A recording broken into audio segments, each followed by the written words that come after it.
Now, we'll open up for question and answer. I kindly request the participants to type their question in the chat panel.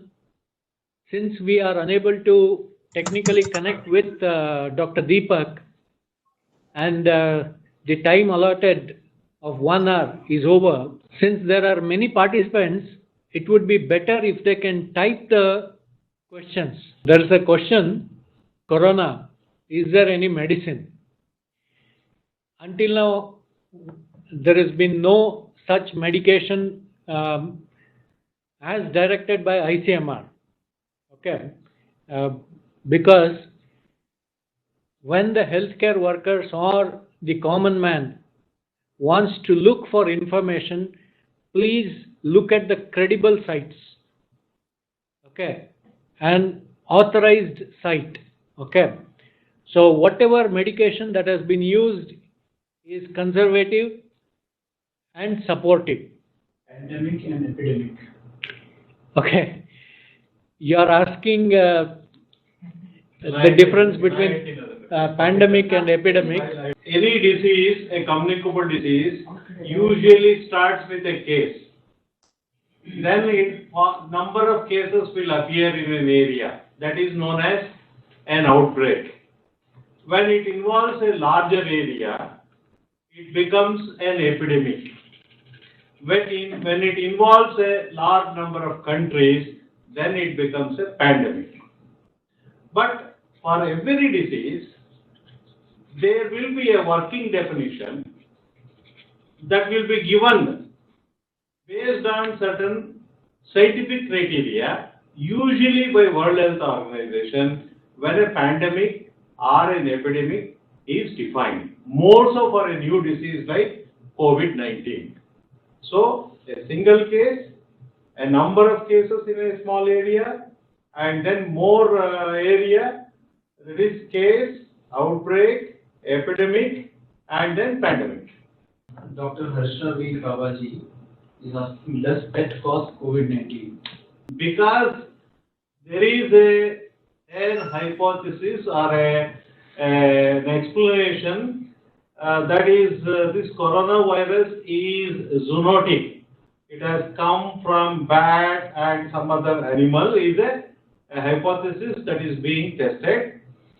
And there are also certain messages in the WhatsApp University, wherein it clearly and very boldly they state that this disease can go to pets or pets to humans. So these are all still in circulation in the WhatsApp University. There are some pictures where dog faces also covered with mask. So don't go by WhatsApp education material, and also don't consult Google Doctor. It has some advantages, but it also has disadvantages. So the take home message is, yes, one of the scientific explanation is the virus has originated from some animal population and is in human circulation, and till now not proven to have transmitted to an animal or currently retransmitted from any animals around us back to humans. Okay. What all health related arrangements made to handle the COVID cases in Karnataka? Your new Government of India guidelines, which has come just day before yesterday, there are 3 categories. One is a COVID care center, that is for mild cases. Another is COVID health center, that is for moderate cases. And another is COVID hospitals, that is for severe cases, which require urgent medical care, and they may require ICU, and a few may even require ventilator. So all these have been identified by Government of Karnataka and the medical profession. They are aware of it. Like in Bangalore, the COVID hospitals are Victoria Hospital and the Boring Hospital.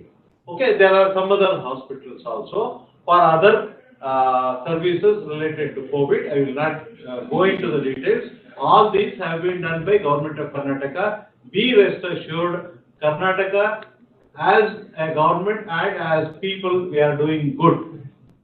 How do we handle patients who are already on antidepressants in this scenario? Dr. Sunil will be answering about this question. How do we handle patients who are already on antidepressants? As I said earlier, if the patient is on any psychiatric medication and if they are continuing from long time, it is just advisable to continue the medication and monitor them for any other exacerbation of symptoms like their mood and any depressed feelings or any insomnia or other things, so that we can adjust the dosage of medication. And also we have to look into the drug-drug interaction if we are adding new drugs during the treatment of COVID, either during quarantine or during the COVID positive case. But it has to be continued so that we can keep them, prevent the relapse of depression, which will be difficult to handle in the later period. As a dentist, what precautions we are supposed to take for minor procedures as suture removals? We had been delaying the removal for more than a month. I think this is more of a non-mental health question. So, luckily we have Dr. Sudarshan with us. So, who will answer this? Currently, all elective procedures are to be postponed. Nevertheless, if some such suture removal and other things are required, the basic minimal requirement is to wear a N95 mask and also to wear gloves, and before that hand wash, drying up, and then sanitizer, and then the gloves and the N95 mask. Please do it if it is inevitable, but don't go for any elective procedures. COVID-19 has started in 2020, but why is it name given as COVID-19? Yeah. This is first originated in Wuhan in the first week of December, and by the last week of December, the virus was identified. It is a variant of SARS virus, so that is why it is coronavirus disease, COVID. So we now call it the disease as COVID, and it is COVID virus. How to deal with psychiatric status of dental practitioners posing highest risk to treat patients even at emergencies? Sir, thank you for your question. I can understand your anxiety, but the situation is same with other healthcare workers also. It is only that you are little close and we are just little away. So I would like you to take adequate precautions as told by the RGOHS webinar during NIMANS. Dr. Ravi and other team of workers who came there, they have given adequate information regarding how to take care and prepare yourself with a PPE and what adequate protection, and you go ahead for the treatment if it is an emergency, and it is our job. We have to just go ahead and do it. Only thing is we have to take adequate protection and N95 mask, as Dr. Sudarshan told. We have to use N95 mask and other PPEs, adequate PPE, and go ahead for the treatment. That is the only way to prevent further problems. Okay. Thank you. See, the next question is, which is the best safe line of treatment for general patients who are anxious and to some extent phobic by watching TV news and social media? I think Sunil can answer this, yes. I think I pointed out some of the points where I gave a case vignette also, that lady had come with a lot of TV news telling that I have breathlessness because TV people are telling I have corona, because breathlessness is a symptom of corona. The thing is, we have to, as I suggested, it is as a healthcare worker, we have to reassure them. The way we tell them the details is more scientific, and they'll receive it in much more confident and nice manner instead of other resources. So we have to tell them the resource of information should be correct and it should be scientific, so that they can receive it in a positive way.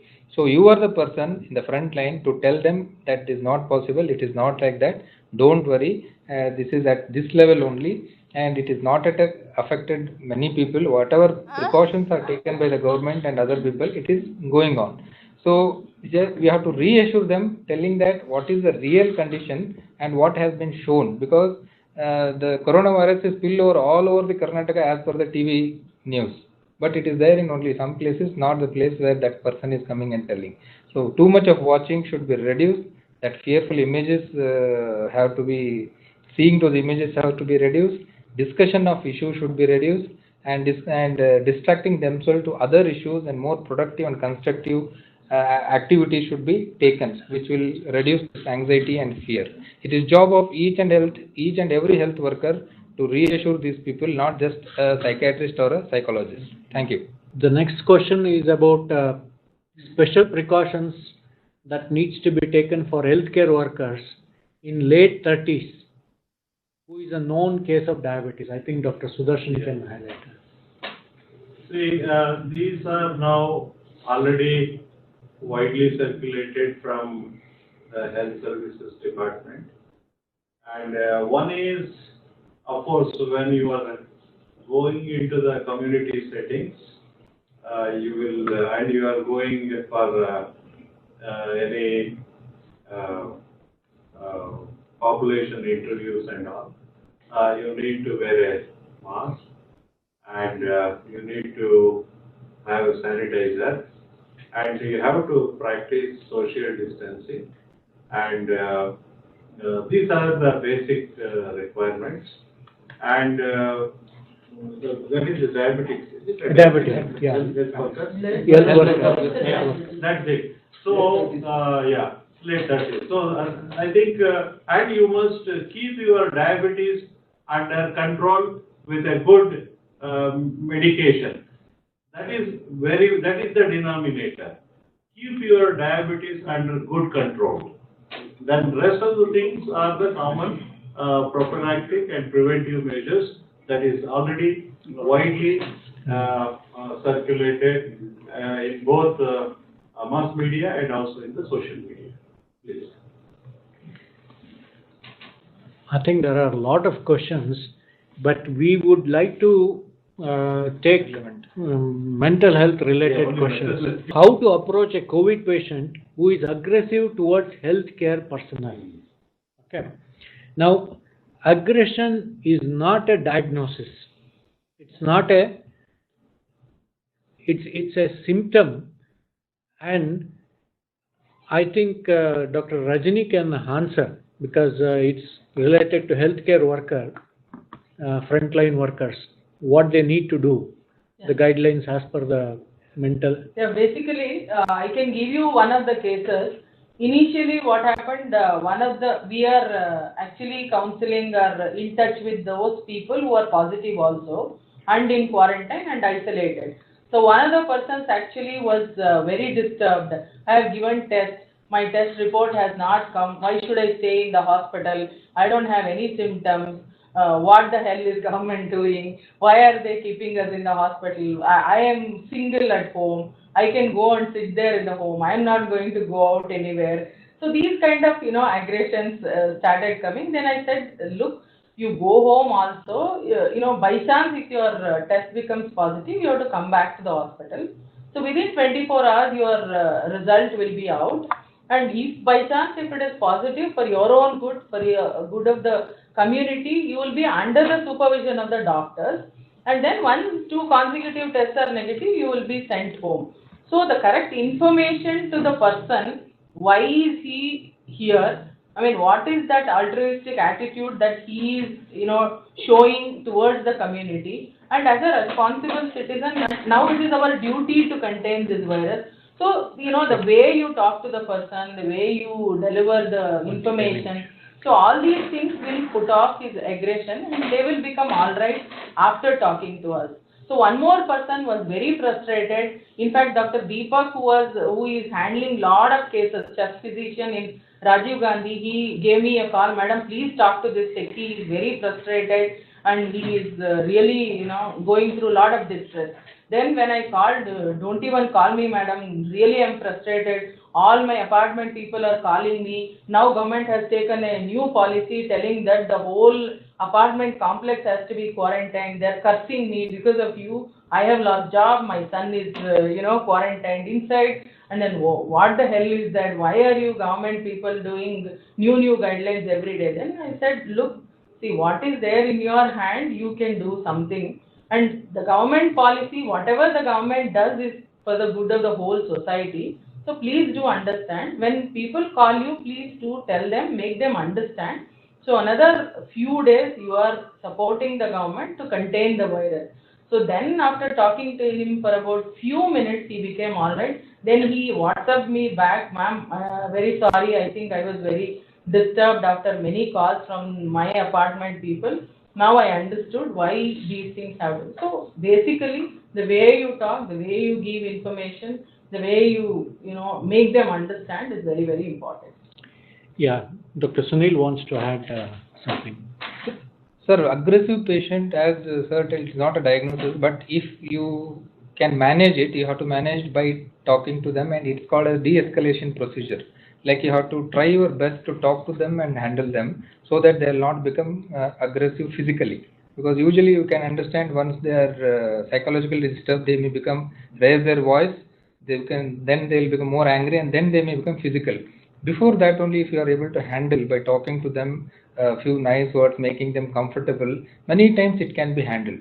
If you are feeling that he may become physical, you can take any protocol related procedure to handle the patient, because it is a risk to himself, and there is a high risk of problem to you also. So you can take a protocol related step to control that. The simple step is ask him to sit down, take his breath, and then, if possible, offer him some water. Okay, by that time he will calm down. Okay, so in spite of that, the aggression persists, then probably a protocol way of handling, or call the security. Okay, Dr. Deepak, is he back? Okay, so we'll have a brief discussion with Dr. Deepak. Good afternoon, everyone. Sorry for the technical delay. I am Dr. Deepak. I am Associate Professor in the Department of Psychiatry, Basveshwara Medical College, Chitradurga. I will be talking today regarding our experience running a psychiatry helpline in the COVID-19 epidemic. COVID epidemic, it started about a couple of months back. During that time, me and my psychiatric colleagues were discussing it to be a psychological time bomb. We were already predicting a lot of psychiatric morbidity associated with the epidemic. We were discussing in terms of anxiety, acute stress reactions it could induce, panicky situation. People going into quarantine will have a lot of stress and stress coping issues.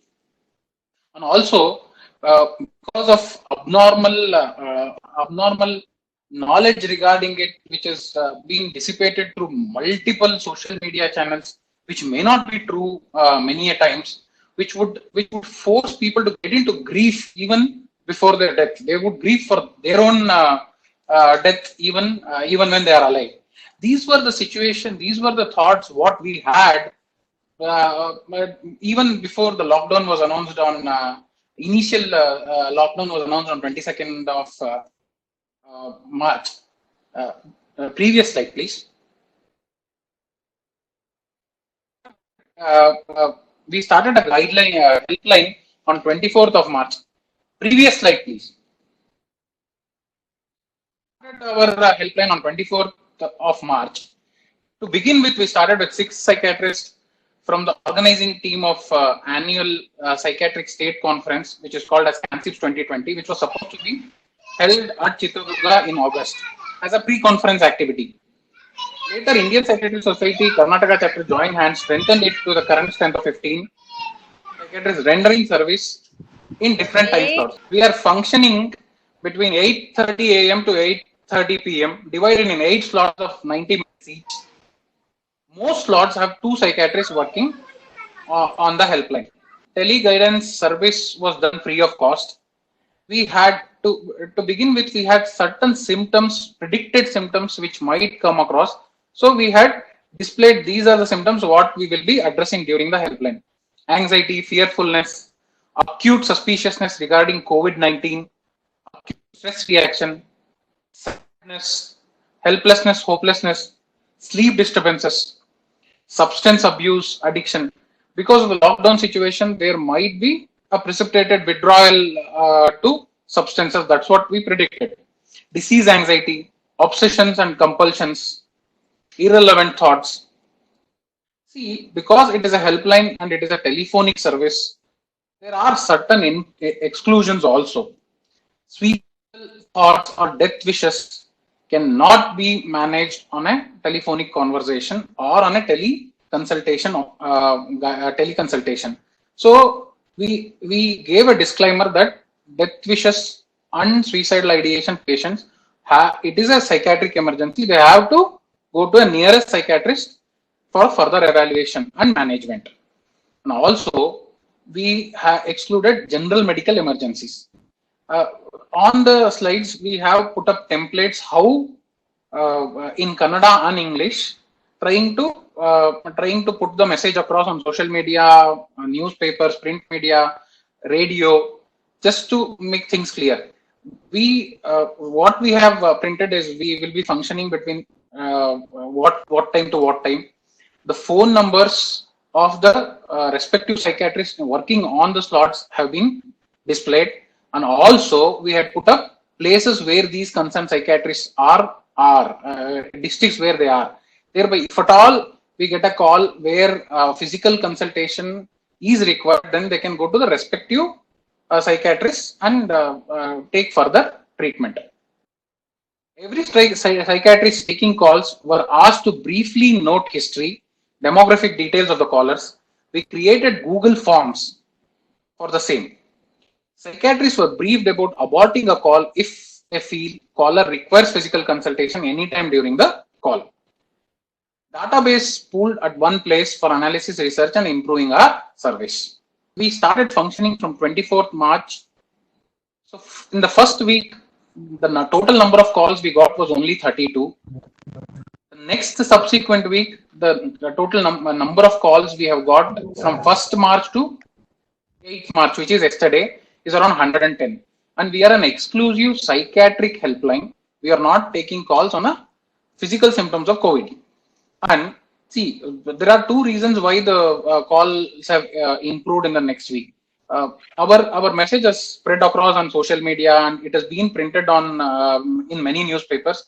Thereby, more number of people are getting to know about the service offered. One.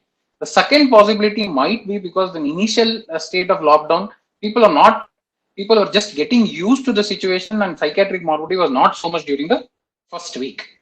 More so, which has improved, which has increased in the second week, and hopefully, if the situation gets controlled, the psychiatric morbidity as well as physical morbidity comes down in the due course. That's what we are all hoping for. Total number of callers was 142. That's the sample I am presenting today. So these are two sample conversations what I have put across to make sure to make you understand that how our calls are going and what exactly are we are discussing regarding. The first case what I have put up is Mr. X lives in a joint family of 12. Few of them are not following hand hygiene techniques and social distancing. He was anxious, worried, and fearful of contacting coronavirus. Reports of headache, myalgia, numbness, restlessness, palpitations, and tremors. So the psychiatrist who took a call explained to the caller regarding symptomatology of COVID, reassured him on the phone, and the whole family, though it was a joint family, they were not only one person was going out with all required precautions. So the call was put on a loudspeaker and the whole family was addressed. They were told about the importance of social distancing, hand hygiene rituals necessary of all these things to be managed. That's what we told them. We reassured the caller. He was quite happy at the timely advice what he received, and he rated he was satisfied, and he rated us 5 on 5 scale. The next caller is Mr. Z. He had sneezing and running nose for last 2 days, worried he might have contacted COVID-19. He didn't have any travel history. He lives alone. He has not stepped out of his house since last 10 days. This was a call what we had received yesterday. We educated him regarding COVID symptoms, reassured him, asked him to be isolated and observe symptoms for the next few days. We also advised him to see a nearest health center if at all the symptoms persist even after 5 days. So this is exactly how most of our calls are going. Most calls what we are receiving is anxiety precipitated because of a COVID symptoms, or most of the people are scared that they might be contacting COVID. Age group of callers, most callers, more than 50% of the callers were between 31 to 50 years. 20% were from 51 to 65. 22% were from 18 to 30. We didn't get any calls between age groups of 0 to 18 or 81 plus. Significant number of callers were male, 85% of them. A total 122 callers were male and only about 22 were female callers. From where we got calls, 50% of the calls we had received from Bangalore district, 71 calls. We received 8 calls from Hubli, 6 calls from Dharwad, 11 calls from Kalburgi, 6 calls from Chitradurga, 10 calls from Mangalore. We also received calls from other states also, which was around 8.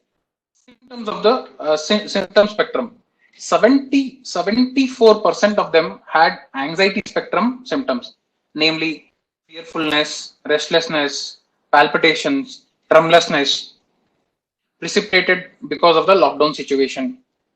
Some of them had a fear of contacting illness, and some of them were quarantined who were anxious. Some of them were anxious that they are not able to conduct their daily activities. They feel they are as if they are jailed forcefully. So these were the predominant symptom cluster. 6% of them, total 9 callers, felt they are sad, which is pervasive. 2 callers were acutely suspicious that they had contacted corona symptoms. What they were narrating was that even without any exposure, even with hardly any symptomatology, vague somatic symptoms, they were telling that they were quite convinced that they had corona symptoms. Other OCD spectrum. See, those who are already previously having OC symptoms, because of the new directives of the importance of hand washing and all, which has precipitated their compulsive washing rituals. Duration of calls. Most calls, around 35 callers, we could address their issues within 5 minutes, and the call was aborted within 5 minutes. About 54 callers took around 5 to 10 minutes time. About 26 callers, we had to speak to them between 10 to 20 minutes. About 27 callers took more than 20 minutes of psychiatrist's time. Highlights of suggestions during teleguidance. See, as I had already put up in the previous slide, a significant number of callers, which was about approximately around 90 callers, had anxiety spectrum symptoms. What we had to do during our suggestion and readdressal session was, we had to educate them lucidly, empathetically regarding what are the symptoms of COVID, what is the current status, how we are placed, India and the state and the district administration, what are the precautions they should be taking, and what government measures is already put in place. So that was quite reassuring them. Then that gave them a sense of relief. Just educating them regarding what is the current symptomatology and what is the current status. 80 callers, we had to reassure them, and around 35 callers, we had to tell them sense of awareness regarding the situation. Relaxation techniques, supportive therapy was done for about 20 to 25 callers. About 10 calls, we suspected they might be having some symptoms of COVID. Thereby, we suggested them to consult a local physician or to go to a fever clinic in their district. Only about 3 callers, we suggested them to see a psychiatrist because we felt a physical consultation was very much required for them. At the end of the call, we had asked each caller to rate our service on a scale of 1 to 5. And about 70 callers, that is about 50% of them rated 5 out of 5. They were 100% satisfied with the service provided. About 57% of the callers, which is around 40%, they rated us 4 out of 5, which is around 80%. And the rest 15 rated us below 60%. Similarly, how comfortable were the psychiatrists who were taking calls how with what ease they were trying to manage each caller. 85 during 85 calls, the panel of 15 psychiatrists, whoever respectively had got a call, they were 100% comfortable taking calls and addressing their issues. They could connect to the caller, they could empathize, and they could exchange the free flow of ideas and exchange. All that was fine with 85 calls among 142 callers. About 43 calls, psychiatrist rated comfort levels was around 80%. So chunk 85 plus 43 is around 128 calls out of 142. Satisfactorily, the psychiatrist was quite satisfactory with the comfort levels what they shared.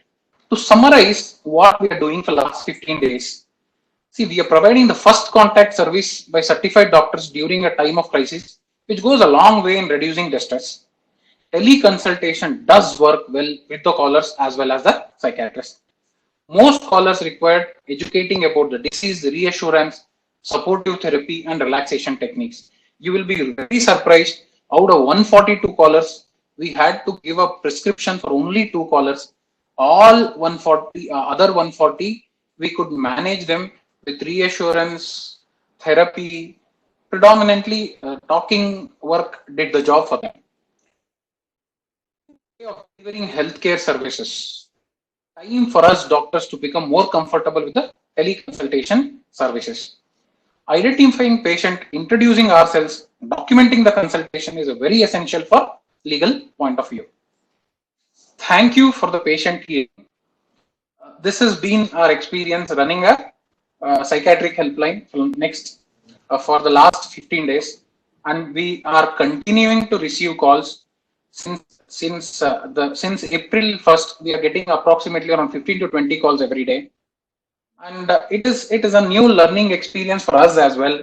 We are happily doing it. Most psychiatrists are quite enthusiastic. In fact, as Rajni madam was telling, already government helpline number 104 is activated, where more than 60 psychiatrists are working on it.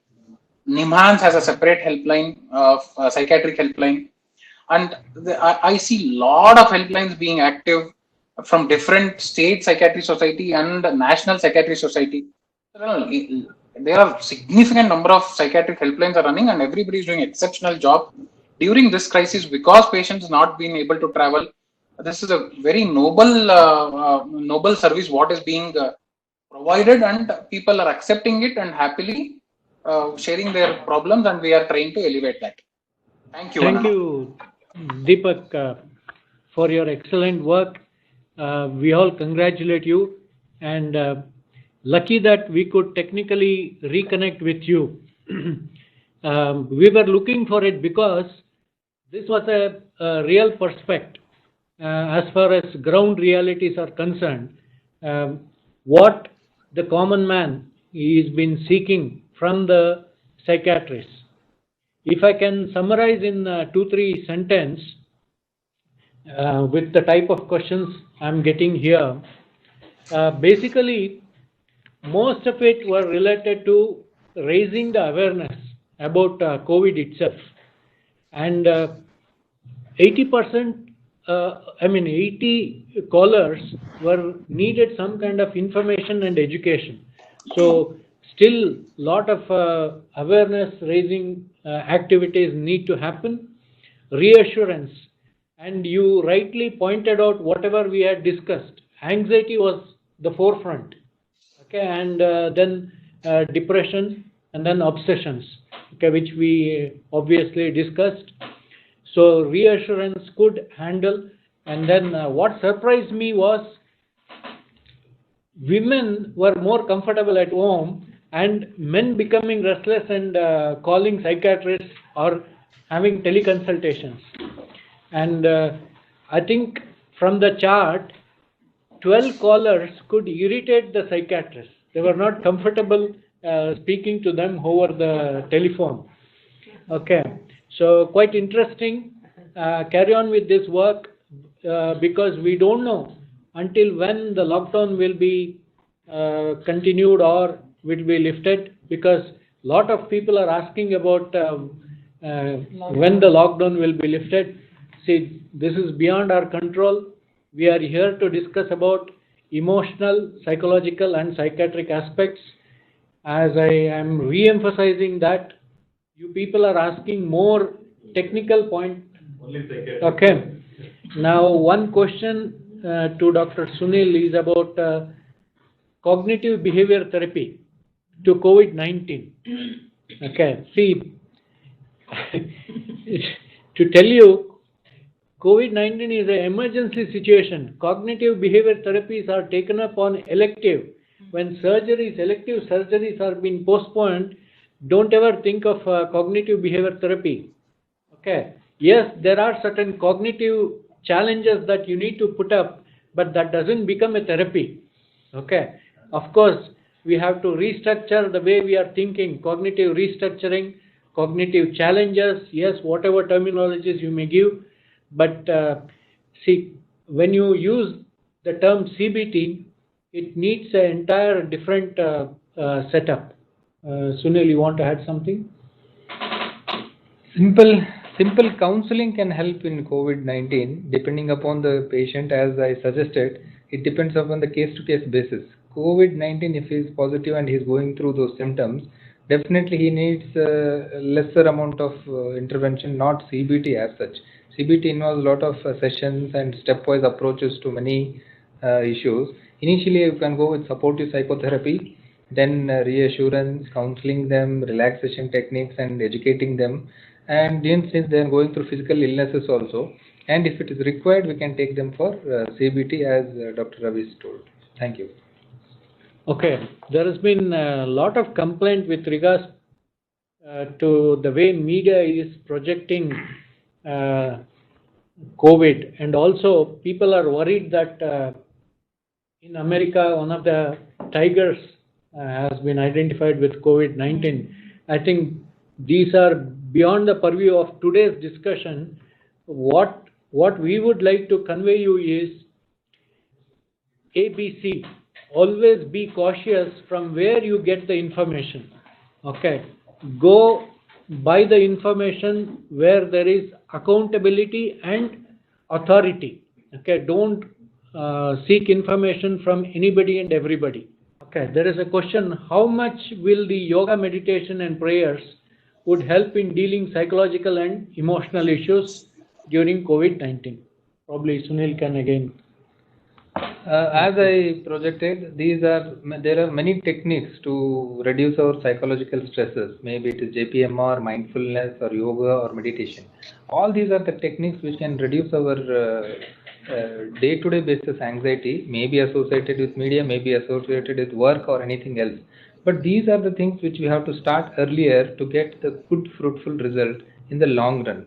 So meditation has got its scientific basis of helping you in terms of relaxation and also the good mental health, where it reduces your irritability, it makes you more calm, and it also helps in long-term tolerance to many adverse effects which we are going to see in future.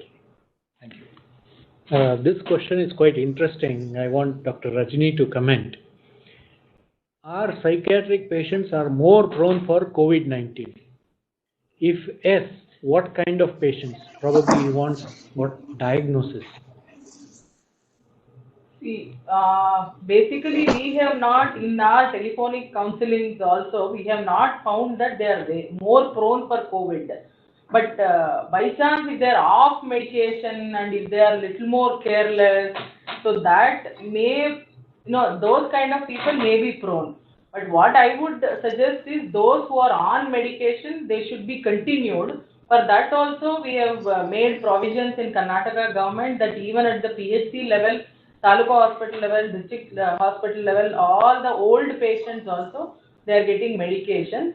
See, the family can be little more careful about the old psychiatric patients. Otherwise, scientifically, it is not proved that old psychiatric patients are those who are suffering from psychiatric illness, they are more prone for COVID-19 infection.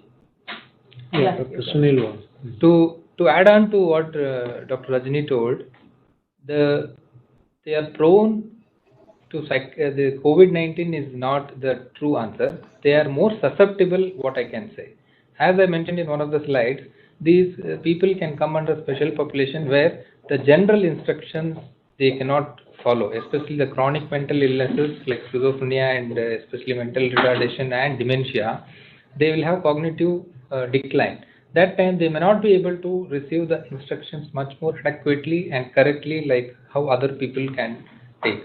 So in those population, yes, it is a possibility that they may not follow the instruction and they may fall prey for it. But otherwise, there is no data that they are more prone for COVID-19. But there is one study in China, or I have seen it, where inpatients, around suddenly there were 50 patients who became positive for COVID, where they are yet to find out what is the reason. Maybe so many other reasons may be a possibility, since it is an inpatient setup. Otherwise, there is no data that psychiatric patients are more prone for COVID-19. Thank you. Okay. A very interesting question. Sir, is there no consideration of Indian system of medicine in management of psychological and emotional disturbances?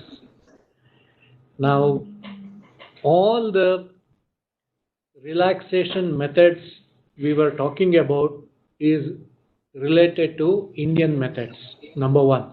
Number two, see, culture plays a huge role, okay? The way of preventing physical contact, see, namaste, I think we are now appreciating what our elders would follow, okay? Since we are all qualified in one particular system, we were not authorized enough to speak about Ayurveda or Siddha or other methods. But definitely, okay, home remedies which you can try, okay. But the question is, when you see these kind of symptoms, okay, when you want something that you can't control, which you can't handle, please seek help from the professional, okay, an authorized person. And probably RGHS can plan about.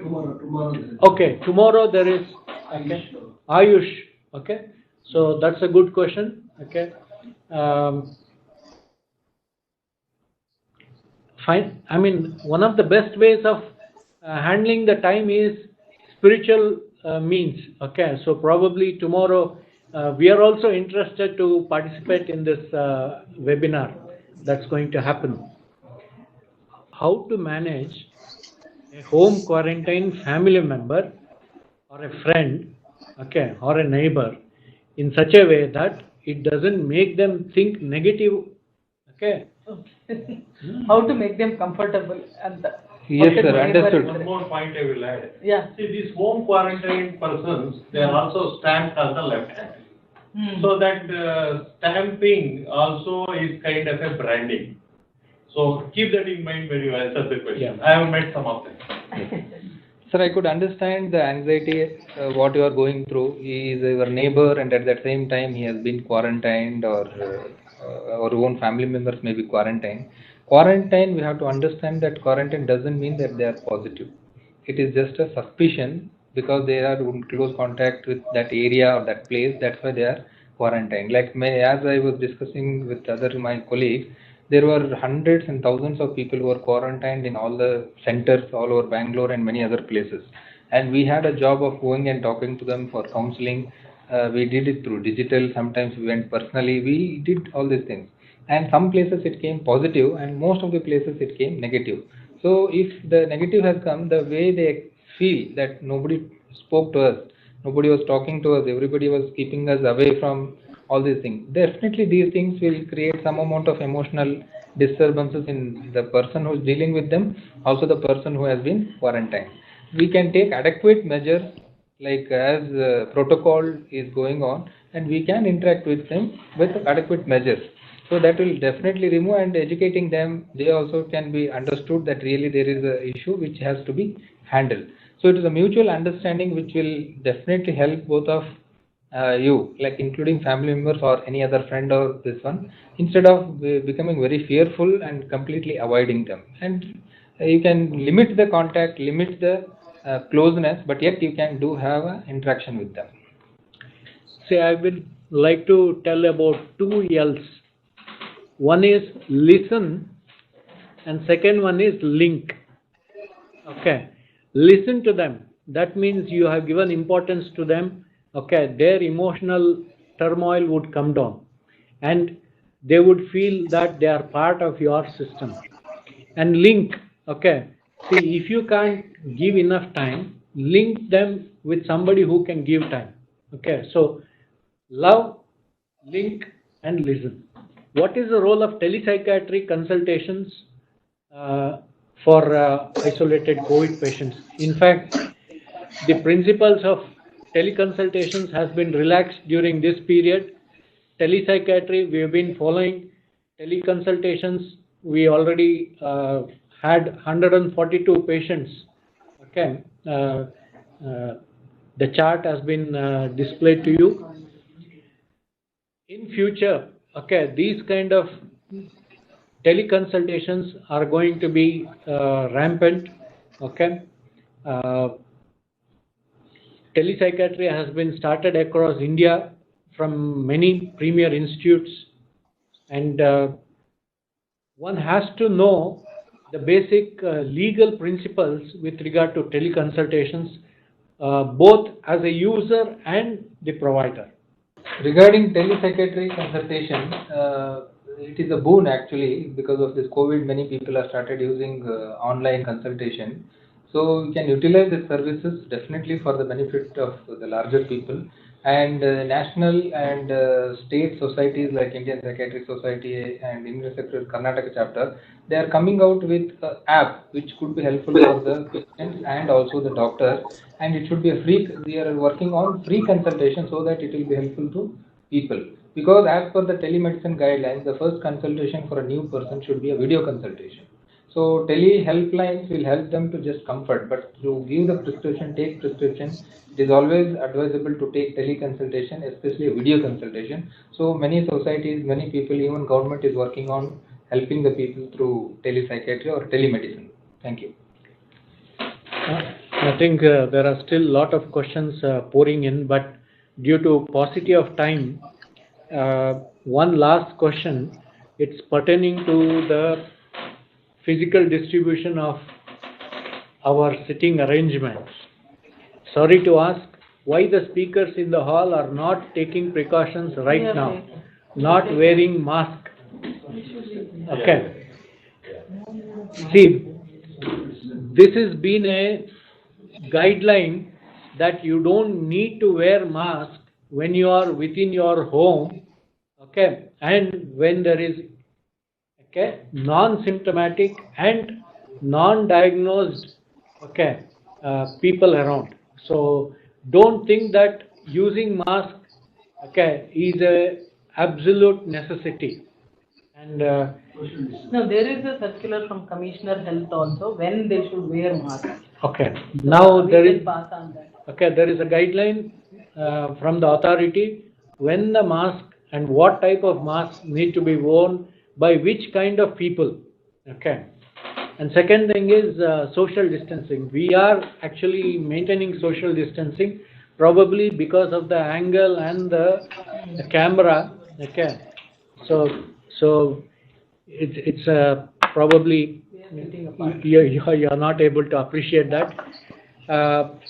Thank you all. Once again, I would like to thank on behalf of the panel consisting of myself, then Dr. Sunil, Dr. Deepak, Dr. yes, we are maintaining, Dr.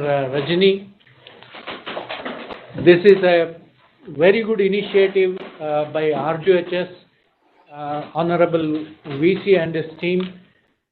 We are indebted from the point of mental health professionals for considering us as part of their regular team, and the amount of enthusiasm and interest shown by the participants. There were many who couldn't log in. There were some technical glitches. We sincerely apologize for that. We have tried our maximum best to focus on mental health issues. Probably if possible, we can come back again and try to clear your queries. Over to you, sir. Thank you, Dr. Ravish, Dr. Sunil, and Dr. Rajni, and also Dr. Deepak.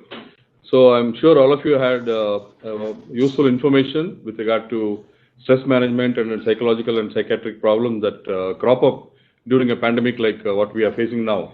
And with this knowledge and also the doubts that you had, probably most of them have been cleared.